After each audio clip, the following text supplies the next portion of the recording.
What's next? In a couple of weeks' time, I'm off to Pakistan to try and climb K2, which is the second highest in the world.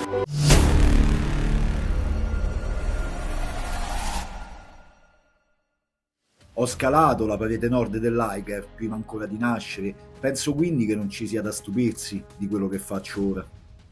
Com'è possibile scalare la parete nord dell'Eiger ancora prima di nascere, una delle più imponenti pareti nord dell'arco alpino, uno dei 3 celebri problemi irrisolti delle Alpi, una delle più prominenti, quanto affascinanti, temute quanto desiderate? Tom Ballard è nato a Belper, nella contea del Derbyshire, nel Regno Unito, il 16 ottobre del 1988. Sua madre, la grandissima alpinista Alison Hargreaves, seconda persona al mondo dopo Reinhold Messner e prima donna ad aver compiuto la salita dell'Everest in solitario e senza l'ausilio delle bombe di ossigeno, era incinta di Tom Ballard di 6 mesi quando raggiunse la vetta della montagna svizzera, passando appunto per la celebre parete nord.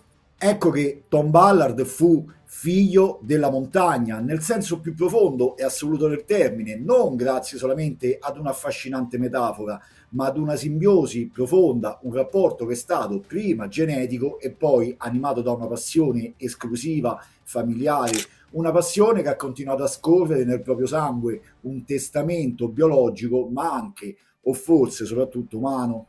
Alison Hargreaves, conosciuta e passata alla storia come l'indomabile e la ribelle, scomparse il 13 agosto del 1995 sul K2, la seconda montagna più alta del pianeta. La sua formidabile carriera alpinistica, mai troppo riconosciuta, forse perché era donna e le donne non potevano superare gli uomini in un'attività, quella dell'alpinismo, prettamente maschile, vedi Banda Rutievich, la portò a realizzare grandissimi exploit, spesso in solitaria, sulle Alpi e poi sull'Himalaya. Prima donna e seconda persona al mondo a salire sull'Everest da sola, senza ossigeno abbiamo detto, tentò lo stesso sul K2, dove sparì in una violenta tormenta, inseguendo quel sogno di scalare in egual modo le 3 montagne più alte della Terra, Everest, K2 e Kanchenjunga. Una donna alta a malapena 1,60 m che portò avanti le sue ambizioni liberandosi e ignorando i tabù dell'epoca e affermandosi già negli anni '80 come uno dei personaggi alpinistici più in vista a livello internazionale. Forse la più grande scalatrice di tutti i tempi, se vogliamo giocare al gioco delle classifiche e dei primati. Ero incinta, non malata, così rispose Alison Hargreaves a chi la criticava per aver salito in solitaria appunto la nord dell'Eiger quando era incinta di 6 mesi di Tom Ballard. Ognuno può trarre a riguardo le conclusioni che ritiene più opportuno, ricordandosi sempre però che l'alpinismo è forse più di tutte quell'attività, anzi quella dimensione che più si scosta dalle logiche e degli equilibri del basso, dove tutti noi, o in buona parte, in fondo, conduciamo le nostre vite attraverso diktat imposti seguendo la corrente. Tuttavia, e questo resta un fatto, una visione comunque innegabile, la storia, il filo che lega Alison, Tom e suo padre James Ballard, marito quindi di Alison, è una storia che può essere vista come una serie di eccessi, anche di scelte controverse. Verrà realizzato presto un video su Alison Hargreaves, perché questa donna merita molto nel bene, o per alcuni ancora nel male, perché si è guadagnata di diritto sul campo uno spazio tutto suo. Tom Ballard aveva 7 anni quando sua madre non tornò più dal K2, ancora troppo piccolo per comprendere, ma già abbastanza grande per soffrire. Grazie alla sua eccezionale passione, a quel sangue che continuò a scorrere veloce, Tom Ballard passò presto dal Ben Nevis alle pareti più difficili delle Alpi, dove ha creato nuove vie di arrampicata su rocce e sul misto, il temperamento lasciato in eredità dalla madre e il suo modo di vivere. Le grandi sfide disegnarono la via che Tom intraprese, portandolo tra le altre a terminare la prima solitaria delle 6 grandi classiche nord delle Alpi in un solo inverno, come sull'Eiger attraverso la Weikmar, il Cervino dalla Schmidt, il Gran Joras, Pizzo Badile dalla Comici, Petit Dru, 3 cime di Lavaredo, realizzando il progetto Starlight and Storm appunto in invernale, che sua madre aveva compiuto prima in assoluto nella storia nell'arco di un'estate nel 1993. Tom Ballard era considerato uno dei migliori specialisti di dry tooling al mondo. Il dry tooling è una tecnica che deriva dall'arrampicata su ghiaccio e dall'arrampicata sul misto, quindi un percorso dove non c'è solo presenza costante di neve, ma un misto di roccia e ghiaccio. Una scalata a tutti gli effetti, ma su una parete di roccia, utilizzando l'attrezzatura da neve o da ghiaccio classica, quindi picozze e ramponi. So I'm using the ice axes, and I'm using, a technique we call dry tooling, where we put the tip of the axe in the rock and we torque and be a bit creative with the way we use the tools. Especially with ice climbing, dry tooling, mixed climbing, with an ice axe or with crampons. Nel 2016 Tom Ballard aprì A Line Above the Sky, reclamando un nuovo grado. Se le vie di misto venivano classificate con la lettera M, sotto la marmolata Tom Ballard aprì un nuovo D15, quindi dry, asciutto, attraverso una via considerata tra le più difficili al mondo. Un tetto lungo solo, si fa per dire, 50 metri, dove in puro DTS, Dry Tooling Style, Tom Ballard realizzò il grande exploit. Grandi imprese, grandi numeri, nuove vie per la giovane stella nascente, in un mix tra alpinismo classico, quello degli anni 30-40, quello delle prime assolute, e moderno, affinando e portando all'attenzione nuove tecniche, aumentando le difficoltà all'interno di esse, sperimentando nuovi orizzonti fuori e dentro se stesso. Grandi exploit come l'apertura di una nuova via di misto ghiaccio in Val di Fassa, Dust in the Wind con uno sviluppo di 100 metri e scalando in solitaria la via Gogna sulla Punta Rocca in Marmolada attraverso 9 ore di scalata su roccia e un bivacco a metà del percorso, o tornando sull'Eiger nel 2009 scalando una nuova via su roccia che chiamerà Seven Pillars of Wisdom, 7 pilastri della sapienza. Un ragazzo estroverso verso le grandi vie alpinistiche, ma tuttavia riservato, introverso nella vita privata, ma che dava all'alpinismo e alle montagne il rispetto dovuto, senza troppi eccessi, lontano dalle spettacolarizzazioni. Riservatezza, una ricerca dell'essenziale, lontano da quello che oggi viene spesso definito mainstream, un giovane ma degno erede dell'alpinismo classico, proiettato ai giorni nostri. In molti lo hanno paragonato, per certi aspetti, per questi aspetti, a Walter Bonatti. Un ragazzo introverso a 30 anni che lo era molto di più da bambino, quando si avvicinò con suo padre e sua sorella più piccola al campo base del K2, su quella montagna da cui mamma Alison non sarebbe più scesa, quella montagna che il piccolo Tom volle guardare con i propri occhi.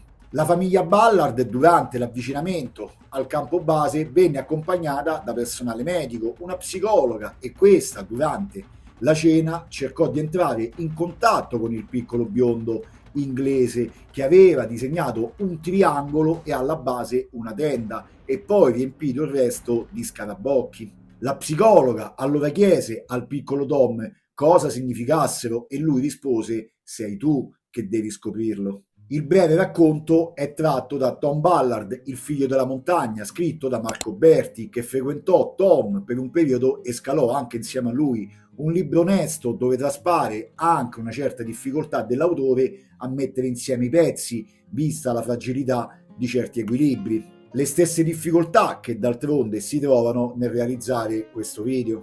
Trovate il link del libro nello store online del canale, in descrizione. Chissà quanto ha pesato sulle spalle di Tom Ballard l'eredità di Alison Hargreaves. Chissà se per Tom fosse stato effettivamente un peso, sicuramente umano o magari anche alpinistico.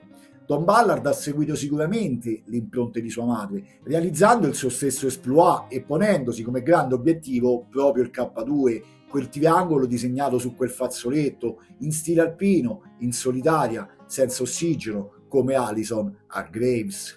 Non sapremo mai se davvero le scelte alpinistiche di Tom Ballard furono condizionate a tal punto da voler ricalcare le stesse impronte di sua madre per cercare di appianare un dolore, colmare il vuoto che aveva lasciato. Probabilmente questo non l'aveva compreso fino in fondo, nemmeno Tom stesso, ma sicuramente Tom, attraverso le montagne, trovava un modo per starle vicino, magari inconsciamente. Alcuni sostengono che Tom Ballard volesse dimostrare alla madre di essere bravo come lei e di esporsi quindi a quei stessi rischi in quella ricerca, spesso poco esplicita, di voler colpevolizzare Alison Hargreaves sempre e comunque. Un ragazzo introverso, attento all'etica, lontano dalla facile esaltazione, e questo può essere notato chiaramente nel documentario Tom, girato durante appunto Starlighter and Storm, nella poca dimestichezza che aveva Tom nel riprendersi, simulando l'arrivo in vetta, tentativi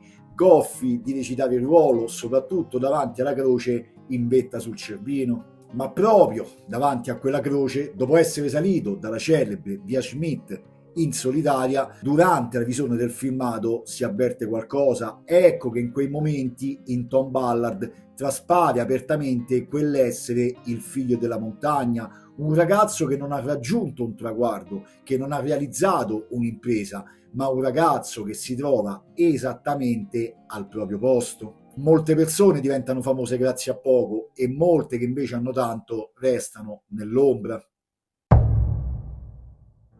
Tom Ballard prende contatto e conosce Daniele Nardi, noto alpinista che già nel 2013 è impegnato sul Nanga Parbat nel tentativo di scalare il Mammeri, uno sperone inviolato che si innalza prepotente al centro della parete nord, il Diamir. Tentano insieme la parete nord-est del Linksar in Pakistan, una parete non ancora scalata, e poi successivamente Tom Ballard vola insieme a Nardi alla volta del Pakistan, destinazione Nanga Parbat, Mammeri Spurs. La vicenda è abbastanza nota e non entreremo di nuovo in dettagli. Se volete recuperare il video dedicato appunto allo sperone Mammeri di Ballard e Nardi, potete trovarlo nelle schede. Tuttavia, dopo una lunga attesa a causa di un inverno particolarmente nevoso, entrambi decisero comunque di continuare. I due giunsero a ridosso della parte alta dello sperone, intorno ai 6.400 metri, dopo aver attrezzato la linea con corde fisse, a differenza dei tentativi precedenti, dove Nardi, prima con Elisabeth Trevor e poi con Roberto Delle Monache e anche da solo, salì sempre in stile alpino. Il 24 febbraio del 2019 si persero notizie di entrambi. Successivamente venne avviata una spedizione di ricerca e alcuni giorni dopo vennero individuati i corpi di entrambi, vicini, con molta probabilità morti aggrovigliati alle corde in fase di discesa. Questo fu il parere assolutamente attendibile di Alex Chicon, che avvistò entrambi da un potente telescopio. Il padre e la sorella Kate scelsero di voler lasciare il corpo di Tom sulla montagna, quel corpo che sarebbe stato comunque molto difficile da recuperare, corpo insieme a quello di Nardi che riposa ancora a 160 km dal K2, quello del triangolo disegnato sul fazzoletto anni prima, dove riposa anche la madre e dove Tom sarebbe voluto andare con molta probabilità l'anno seguente. Si è discusso molto delle sorti di Tom Ballard e del destino che ha unito come un filo sottile la vita di una madre e di un figlio. Si è discusso molto anche della scelta di Tom di andare sul Mammeri e se questa venne condizionata da Daniele Nardi. In The Last Mountain, un film dedicato proprio a Tom Ballard, dove la sorella raggiunge il Nanga Parbat per un ultimo saluto da vicino a suo fratello, la compagna di Tom Ballard ha parlato apertamente di una sorta di manipolazione da parte di Nardi verso Tom. Really scared that he's that guy manipulated him. I don't know why Tom was committed, but he was. È anche vero che quando si vive un dolore si cerca sempre di dare la colpa a qualcun altro. La dietrologia generale su quanto sia presumibilmente accaduto e su cosa andava fatto o non fatto ha portato nei giorni successivi alla tragedia ai facili lui non doveva essere lì oppure non aveva il livello adatto, ma tutti quelli che sono morti in montagna d'altronde avrebbero dovuto essere altrove per non morire. e quel non aveva il livello per farlo ripetuto ovunque.